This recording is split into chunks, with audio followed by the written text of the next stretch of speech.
सबसे पहले अपने गुरु महाराज के चरणों में नमन करता हूं और आप सबको प्रणाम करता हूं। बहुत लंबी यात्रा रही आप तक पहुंचने की। आपसे पहले 11 देशों से गुजर के यहां तक पहुंच सका हूं। जब निकला था तो बहुत कठिन सा था सब, क्योंकि थोड़ी सी परेशानी थी। तो इस सफर का, रूहानियत के इस सफर का बहुत बड़ा हिस्सा व्हील चेयर पर गुजरा, लेकिन आप लोगों के पास आकर के बहुत ठीक हो गया। हाँ, ह्यूस्टन से मुझे लगाव बहुत है, लेकिन ये लगाव और बढ़े इसके लिए हम क्या करें। इसके लिए जो मैं कहता हूं आप उसे सुने, क्योंकि मैं आपसे कुछ लेने नहीं आता, केवल देने आता हूं।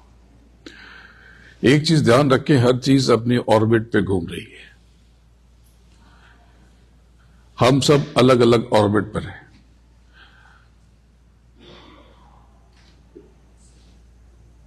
आज हम एक साथ हैं। निश्चित रूप से एक ऐसा दिन आएगा जब आप में से, हम में से बहुत से लोग एक साथ नहीं होंगे।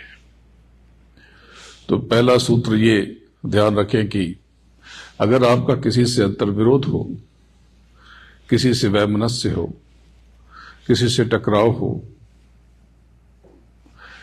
किसी से आपकी ना बनती हो, ना निभ रही हो, तो आप चिंता ना करें, बस इंतजार करें कि वो अपनी ऑर्बिट में है, मैं अपनी ऑर्बिट में हूं। ये कुछ समय का साथ है, ये गुजर जाएगा। सब कुछ वक्त की मुट्ठी में बंद है।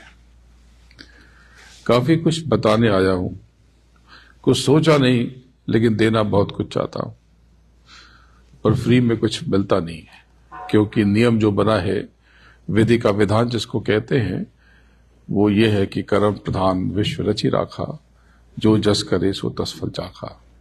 तो बदले में आपको भी कुछ देना चाहिए। तो आप क्या दोगे, कितने की चेक?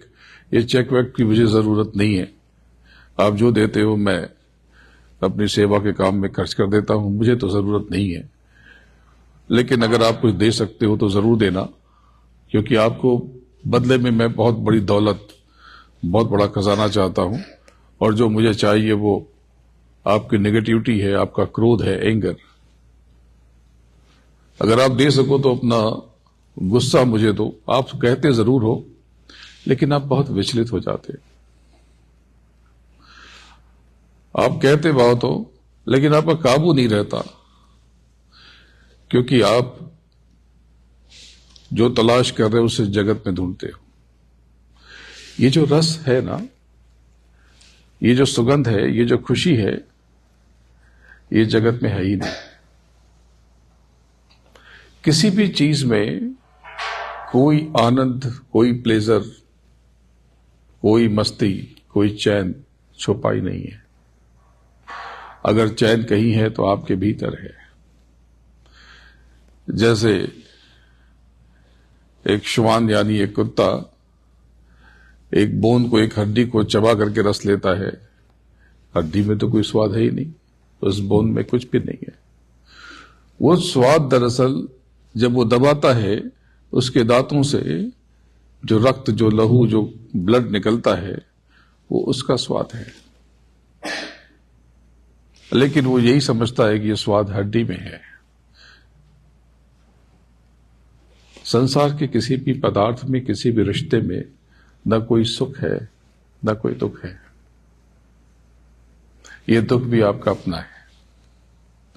आपने उस व्यक्ति में दुख ढूंढा तो वो दुख महसूस हुआ। जैसे वेस्टर्न कंट्रीज में एक अवधारणा है डेविल यानी शैतान की। हमारे यहां भी नेगेटिव फोर्सेस, असुर, राक्षस, इस तरह की बातें। आप जानते हैं कि ये शैतान कहाँ है? जब आप कमजोर होते हैं तो आपके भीतर ही शैतान है, ये सबल होता है। और जब आप सबल होते हैं, ये जितनी नेगेटिविटी है निर्बल होती है। अगर आपको संसार शत्रु लग रहा है तो यह आपकी कमजोरी है, आपके भीतर का शत्रु जाग रहा। अगर आपको ऐसा लगता है कि लोग आपसे जल रहे हैं, लोग आपको तंग कर रहे हैं, लोगों ने आपको बहुत दुख दिया है, इसका मतलब कि कमी आप में है। आप कहीं ना कहीं बहुत वीक हो रहे हैं, कमजोर हो रहे हैं। कुछ नहीं करना, खुद को तैयार कीजिए, माइंड, बॉडी, सोल पर काम कीजिए। ये सांसों की पूंजी खत्म हो रही है। आप रोज एक अनजान मृत्यु की तरफ बढ़ रहे हो। एक दिन ऐसा आएगा कि आपकी ये देह यहीं छूट जाएगी, फिर आप कहां होगे? आप इस चीज को न जानने को तैयार हो, न मानने को। मानते तो हो कि मृत्यु होगी, लेकिन कहते हो उसके बाद किसने देखा है? कैसे नहीं देखा? इतने बाहर कीड़े मकोड़े पशु पक्षी दिखाई नहीं पड़ते आपको? एक जैगरी यानी गुड़ का एक टुकड़ा किसी कहीं पर रख दो, ढेर सारी चींटियां आ जाती हैं। कौन है ये? इतने छोटे कैसे हो गए? आप 5, 6, 7 फुट के कैसे हुए? हाथी इतना बड़ा क्यों हुआ? चींटी इतनी छोटी क्यों हुई? ये जो जितने छोटे हैं वो बहुत बड़े थे। जैसे बिजनेस में आपको लॉस हो तो कितना लॉस हो जाएगा? कुछ भी हो जाए, आपको 10-20 बिलियन का या 1-2 बिलियन का लॉस नहीं हो सकता। इसके लिए आपको 10-20 बिलियन का बिजनेस करना पड़ेगा। आप few $100 का कारोबार करते हो या 2-4 मिलियन का काम करते हो तो लॉस बिलियन का हो नहीं सकता। बस इसी प्रकार से बहुत बड़ा बनने की कोशिश न करें। लघुता से प्रभुता मिले, प्रभुता से प्रभु दूर। चींटी शक्कर ले चली, हाथी के सर दूर। जब आप ये समझते हैं कि लोग आपसे जल रहे, ये आपके भीतर की नेगेटिविटी है, ये आपके भीतर का संकल्प है, मैनिफेस्टेशन है। मैनिफेस्टेशन, आप जो सोचेंगे वो हो जाएगा। इसे कर्मकांड में हम संकल्प के रूप में जानते हैं, और शब्द योग और योग के, अष्टांग योग के एक हिस्से धारणा के रूप में। धारणा यानी धारण करना। जो बात मैंने कही, नेगेटिविटी, शैतान ये आपके भीतर है, ये धारणा है आपकी। इस कॉन्डो में रह के बहुत सुख मिलेगा, ये धारणा है आपकी। अगर आपके भीतर चैन नहीं है तो कहीं भी रख दूं आपको सुख नहीं मिलेगा। लेकिन आपके भीतर अगर खुशबू का खजाना है तो मैं छोटे से विलेज में, गांव में भी आपको रख दूं तो आप अपार मस्ती से भरे रहेंगे। धारणा यानी धारण करना, इसी से धर्म बना है। जो पाली का धम्म शब्द है और हमारा धर्म है, ये बहुत आसपास है, और धारणा और धर्म ये बहुत आसपास है। धार्मिक वो है जो धार्मिकता को धारण करे। आप सब कहते हैं कि हम स्पिरिचुअल हैं। नहीं, आप स्पिरिचुअल नहीं हैं। आप स्पिरिचुअल नहीं हैं। आप होना चाहते हैं या होने की एक्टिंग करते हैं। What is spirituality?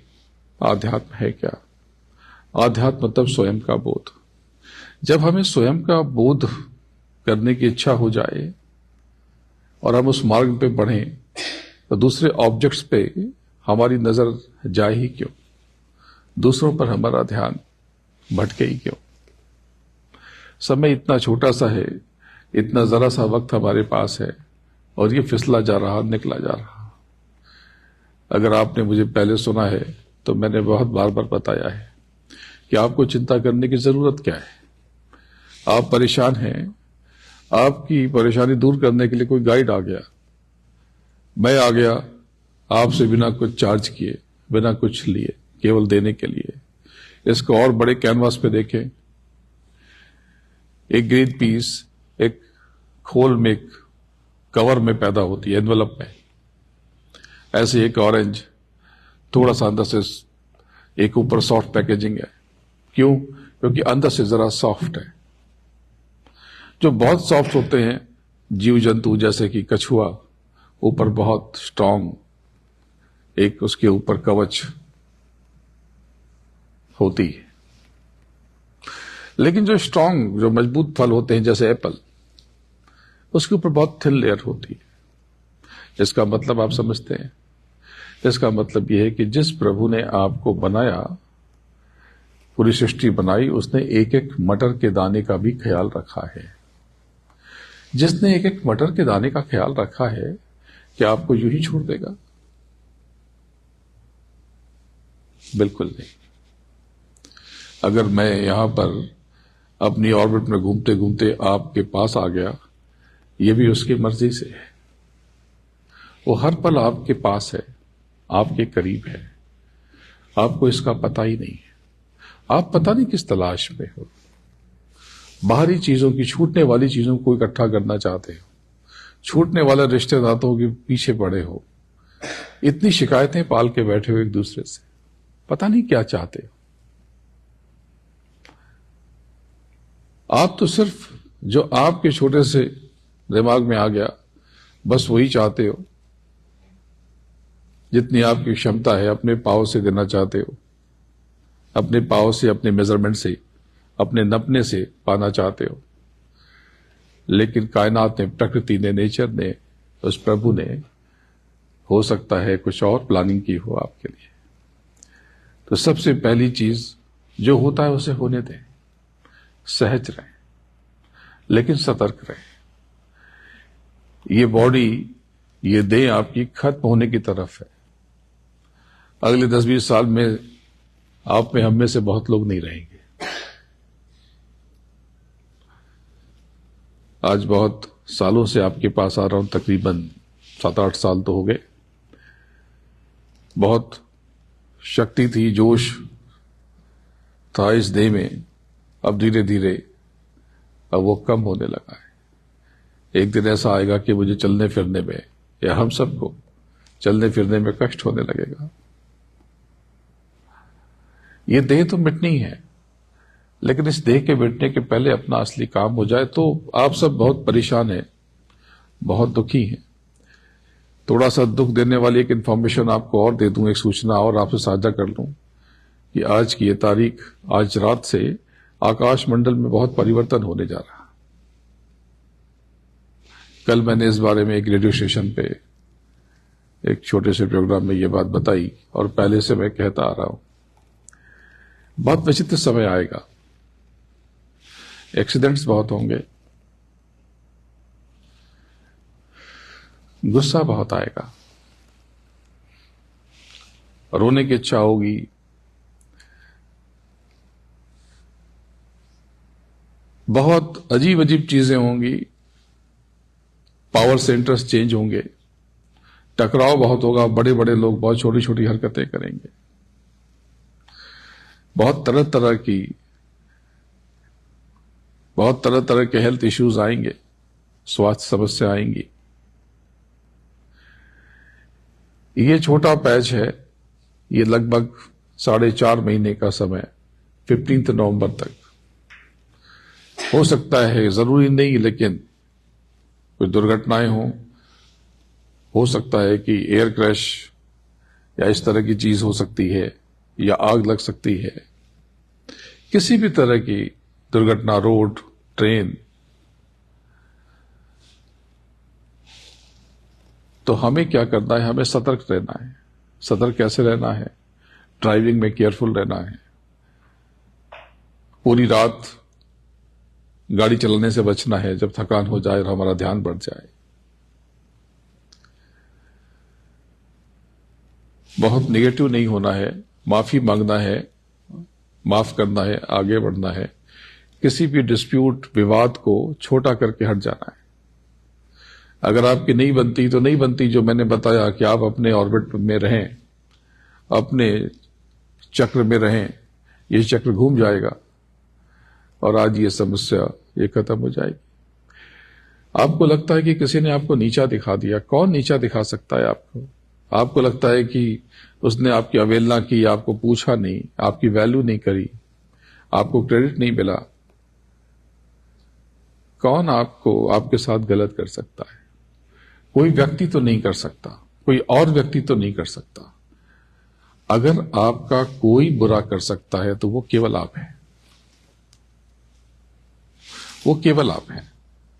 अगर आपका कोई अपमान करता है, कोई इंसल्ट करता है, तो आप समझ लें सबसे बड़ी सच्ची बात यह है कि एक अकाउंट क्लोज हुआ और ये जो आपका अपमान हुआ है ये किसी बहुत बड़े सम्मान की तैयारी है। यहां पर तो महापुरुषों को बहुत गालियां मिली, न जाने कितने महापुरुष हैं, किसी को जला दिया गया, किसी को जहर दे दिया गया, किसी को क्रॉस पे टांग दिया गया, किसी को हमारे यहां पे देख लीजिए कि भगवान राम को कितनी जलालत झेलनी पड़ी, लोगों ने क्या क्या कहानियां बनाई, उनका अपना परिवार टूटा। कृष्ण की कहानी आपको पूरी नहीं पता। श्री कृष्ण की जो उनके जीवन का बचा हुआ हिस्सा, पांडवों के बाद की कहानी तो आपको पता ही नहीं। महाभारत के बाद की कथा तो आपको पता ही नहीं है। उसमें बहुत दर्द है। उस ब्रह्म ने क्या क्या नहीं सहा, कैसी कैसी अवहेलना, कैसी कैसी आलोचना, कैसी कैसी लताड़। और बुढ़ापे में आप स्वयं सोचो कि जब उन्होंने देह को त्यागा तो कहां थे? जंगल में। वाई? क्यों? उनकी आर्मी कहां थी? उनके सिक्योरिटी गार्ड्स कहां थे? क्या उनके महल में, उनके पैलेस में, उनके कैसल में, उनके मेंशन में क्या बैकयार्ड नहीं था? क्या वाटिकाएं नहीं थी? क्या उपवन नहीं थे? न जाने कितने होंगे।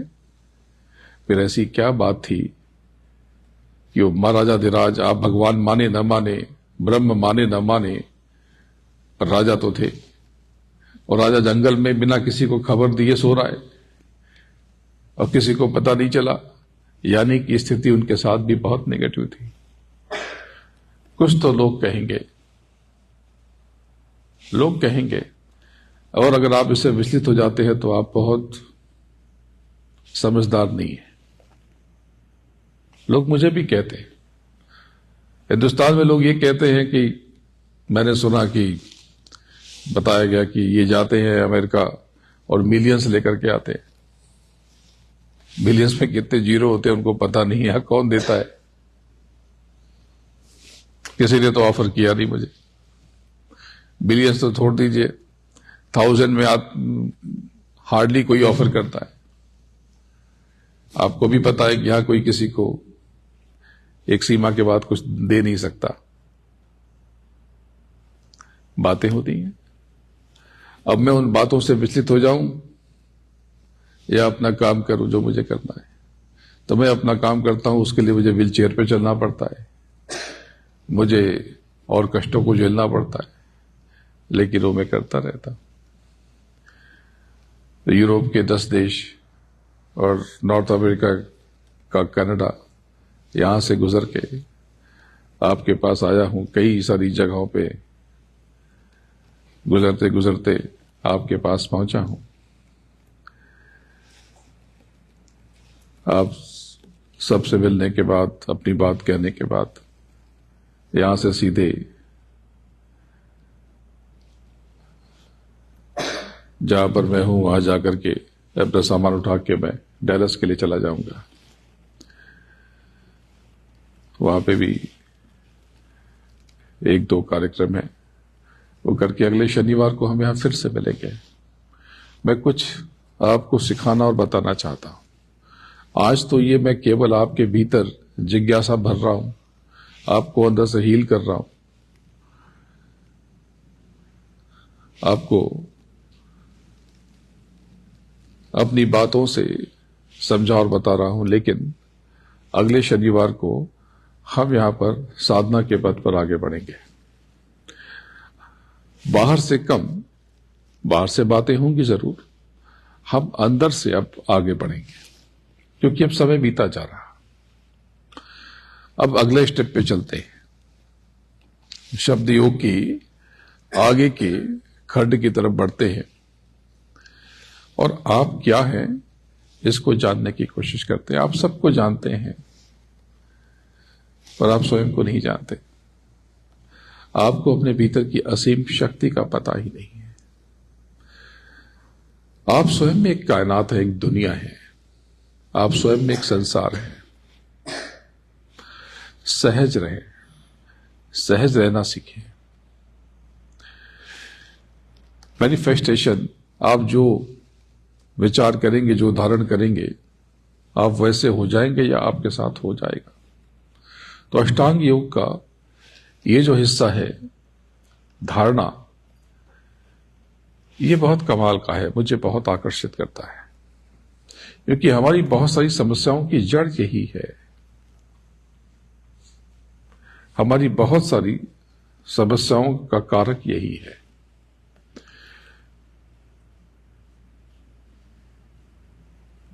धारणा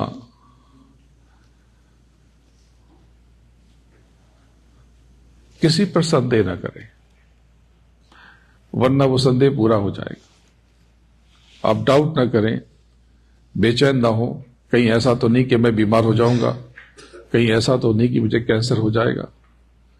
ये बहुत खतरनाक बात है। कहीं ऐसा तो नहीं कि मुझे ये हो जाएगा। अब आपने ये धारण कर लिया, अब आप उस तरफ बढ़ लेंगे। कहीं ऐसा तो नहीं कि मैं मर जाऊंगा। बहुत से लोग कहते हैं अब मैं बचूंगा नहीं, तो अब आप नहीं बचेंगे, निपट गए, आप निपट गए। जब मैं कहता हूं कि मेरे पास समय बहुत थोड़ा है, तो समय तो थोड़ा है ही। ये सांसों की पूंजी, ये 100 बरस भी थोड़े हैं खुद को जानने के लिए। कलयुग में जो मनुष्य की आयु है वो 100 साल है। द्वापर में ये एक शून्य ज्यादा होती थी, यानी 10 गुना ज्यादा, ये 1000 साल की होती थी।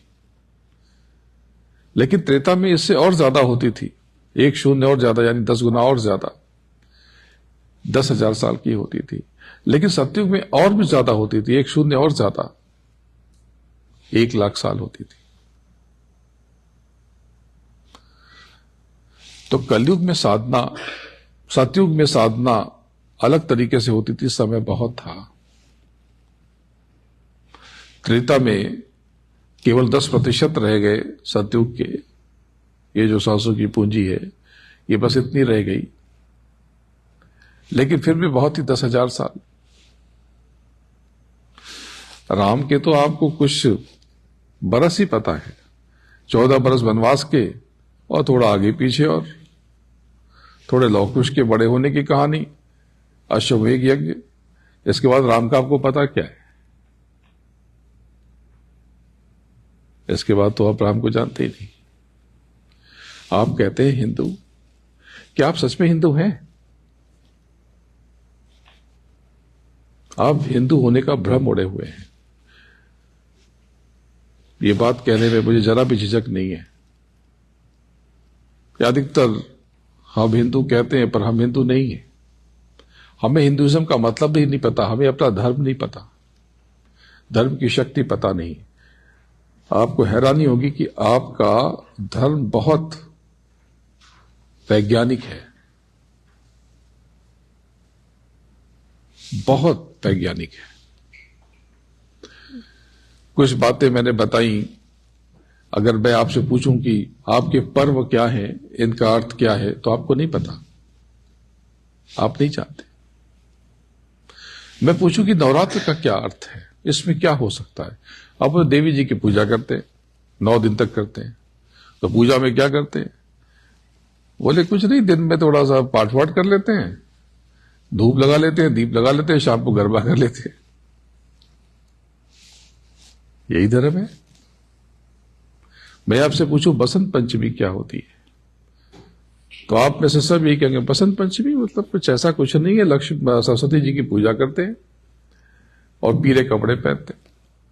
तो ये पीला क्यों पहनते हैं, ये तो पता नहीं है।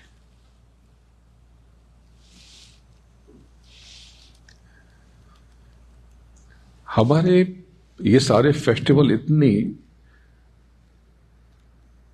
बड़े बड़े सिद्धांतों को समेटे हुए कि आपको पता ही नहीं है। अब तक लोगों को नहीं पता था। जब मैंने बताना शुरू किया, जब अपने धर्म से अद्भुत ज्ञान को निकाल के लोगों को देना शुरू किया, तो लोग हैरत में पड़ गए। बसंत पंचमी की बात कर लेते। बसंत पंचमी एक ऐसा पर्व है जो बच्चों के शरीर को फौलाद सा बना सकता है।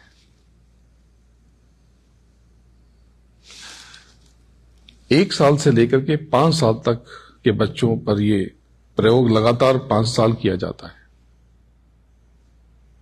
इसकी विधि यह है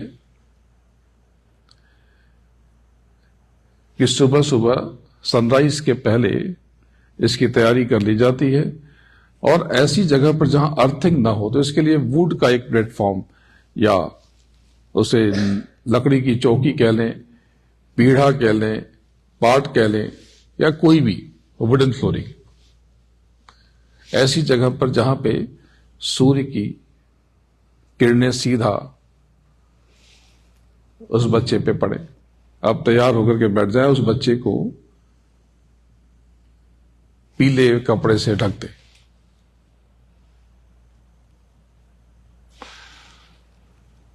अब जैसे ही सूर्य की पहली रश्मियां, जिनको आरुषि कहते हैं, आरुषियां, जो प्राथमिक किरणें हैं, प्राइमरी रेज, बस उनका इंतजार करें, और जैसे ही उस बच्चे पे पड़े, आप एकदम दम साध करके उस बच्चे को भी कहें कि बैक मुंह सीधा करके बैठ जाए,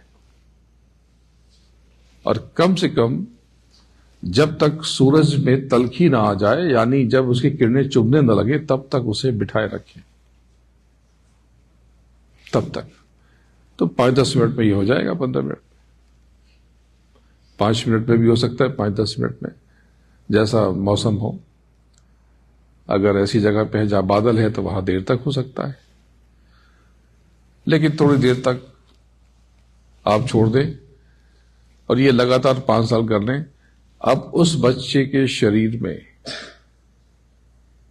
किसी भी इंफेक्शन का असर बहुत कम होगा, बहुत कम होगा। ये हमारा हिंदुइज्म है।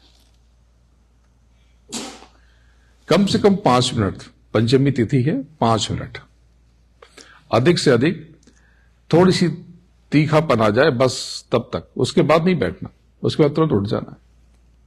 ज्यादा बैठने से ज्यादा फायदा होगा ऐसा नहीं है। यह हमारे धर्म की बात है। मेरे शब्द योग से इन सब बातों का कोई सरोकार नहीं है, लेकिन यह सिर्फ बताने के लिए मैंने बताया कि आपका धर्म कितना प्रबुद्ध है, कितनी गहराई है इसमें। और ये इसलिए बताया कि आपको देने के लिए मेरे पास बहुत कुछ है। अब आपको लेना ही ना है तो मैं क्या करूं? अगर आप मेरी बात सुन लेंगे, समझ लेंगे, और जो मैंने ये फीस मांगी है नेगेटिविटी की, आपने मुझे ये दे दी, तो आप देखिए कि कमाल कैसा होता है आपके जीवन में। नवरात्रि पे मैं बार बार इस बात को बताता रहा हूं, यहां पर मैंने बताया कि नहीं बताया मुझे याद नहीं। बहुत सी जगहों पे आपने देखा होगा हिंदुस्तान में, देवी के आगे मिट्टी के पात्र में जौ प्लांट कर देते हैं, बो देते हैं। वो जवारी उगती है, और 9 दिन की पूजन के उपरांत उसे काट लेते हैं, और विजयादशमी के दिन कान के पीछे लगा लेते हैं। कुछ कुछ देश के कुछ कुछ भाग में ऐसा होता है।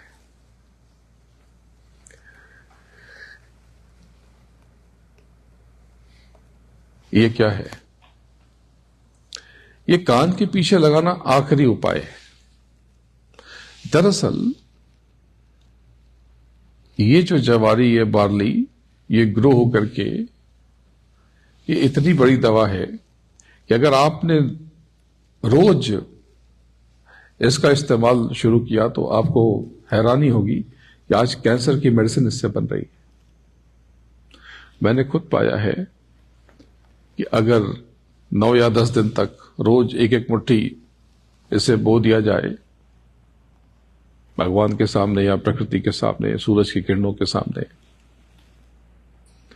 और 11वें दिन इसे काट करके इसे किसी भी फॉर्म में कंज्यूम किया जाए, थोड़ा सा टेस्ट इसका बेटर होता है, स्वाद थोड़ा सा कसैला होता है, पर इतना बुरा भी नहीं होता। और इसे जूस की तरह पी लिया जाए तो मैंने देखा है कि 3rd स्टेज के कैंसर तक में रिलीफ, बहुत आराम आ जाता है। आयुर्वेद में और आजकल की बहुत सी जो अन्य थेरेपीज है उसमें आपने इसके पाउडर आपने देखे होंगे, गर्म पानी में। तो अगर कुछ न मिले तो आप पाउडर फॉर्म में भी ले सकते हैं, लेकिन अगर ताजा रस पी लिया जाए तो कान के पीछे लगाया, इसका क्या मतलब है? ये आखिरी उपाय था कि आप कई तरह से चीजों को ग्रहण करते हैं। आप इंद्रियों से ग्रहण करते हैं, आप मुख से ग्रहण करते हैं, नाक, कान या अन्य इंद्रियों से ग्रहण करते हैं।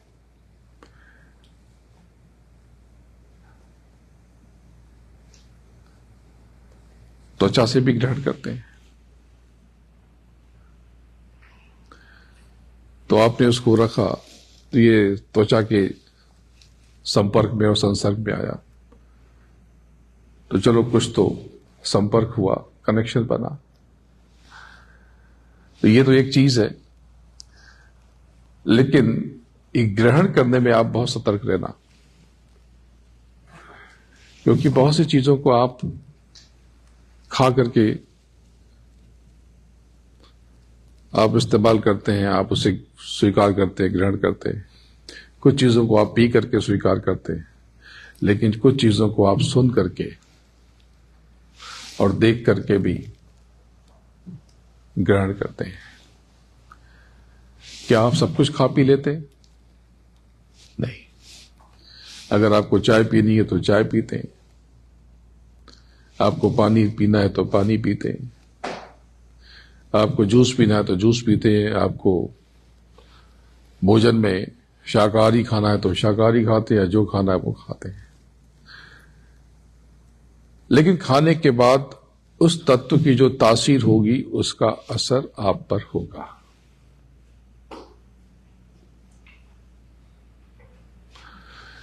इसी प्रकार से आपके आसपास जो घटनाएं हो रही हैं सब में आप इन्वॉल्व मत होइए।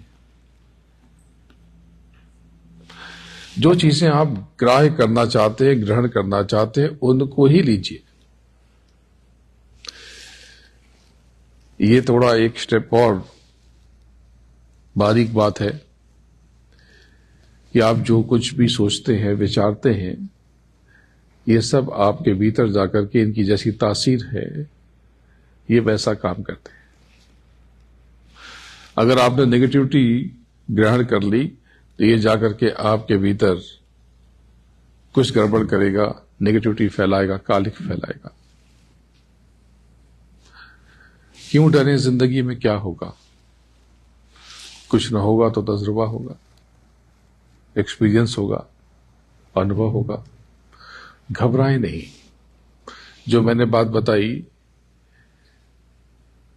कि जिस प्रभु ने, जिस मालिक ने, जिस परमात्मा ने, जिस वाहिगुरु ने मटर के एक एक दाने का ख्याल रखा है,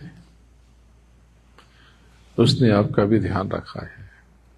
वो हर क्षण, हर पल आपके पास है, आपके साथ है। कमी आप पे है कि आप महसूस नहीं कर पाते। आप परेशान हो जाते हैं और उल्टे पुल्टे कमांड दे देते हैं, गलत सरहद बटन दबा देते हैं, कहीं ऐसा हो गया तो।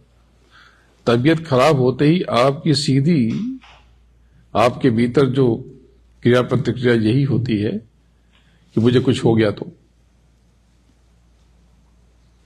या मेरे किसी, इनको कुछ हो गया तो, कि ऐसा तो नहीं कि ऐसा है। कि ऐसा तो नहीं कि ये हो जाए। क्यों हो जाएगा? और जब जो होना है वो हो ही जाएगा। क्या है, क्या हुआ है, इसकी पहले जांच पड़ताल कर लें। आप अपने बुद्धि को बहुत कष्ट देते, इसके जो एक्सपर्ट हैं उनको काम करने दें। और आप अगर कुछ करें तो आप सीधा यही प्रार्थना करें कि मेरा प्रभु मेरे साथ है, मेरा सदगुरु मेरे साथ है, मुझे कुछ भी नहीं होगा। अपने विश्वास को जगाते रहे। जब आप शिकायत करते हैं कि मेरे साथ ऐसा हुआ, मेरे साथ वैसा हुआ, तो आप बहुत बड़ा हिस्सा अपने ही सिस्टम का बंद कर देते हैं। और जो उस प्रभु की, उस सदगुरु की